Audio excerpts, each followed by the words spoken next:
Nou, dat wie een enorme teer wie in alle kaarten voort. Hoe uniek is dat? Heel uniek. Ja, met een hoerke alle kaarten voor. Dat is echt, echt bijzonder voor u. Ja, we hebben altijd een poll van het bestuur zijnde van hoe snel je in de kaarten voort. En ik hier 4 van jou wel open zijn. Dus het is boven verwachting. De meesten die willen gewoon naar een gezellig festival. Bij u is eigenlijk nooit wat te doen. En de meesten wisten van de voort net niet eens wat u alleen op weer. Dus het is onvoorstelbaar dat het zo snel gewoon is. Want wat kunnen we dit hier verwachten?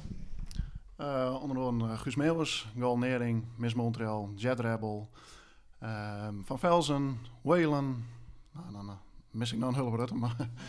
We hebben er altijd nog aan. Het is een fantastisch festival. En ik om het te organiseren. Het kost me heel veel vrije tijd, maar we doen het een protolude. Dus wat dat betreft hartstikke leuk om te doen.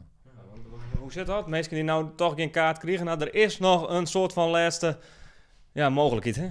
Ja, klopt. We gaan straks ook nog wel wat acties doen bij een aantal sponsoren. Maar de Vrete Janne, daar heb ik nog. En dat is een gratis Janne. De line-up daarvan is in maart bekend. En wij denken dat we er eigenlijk wel wat leuks voor bedenken. Speciale acties? Nou, nee, eigenlijk geen speciale actie. Wel een hele mooie line-up. En natuurlijk nog één keer een speciale voorverkoop bij MFC de Wier op terrein van de maart. Ja. Want die laatste optie, dat is altijd wel goed druk, begreep ik, hè?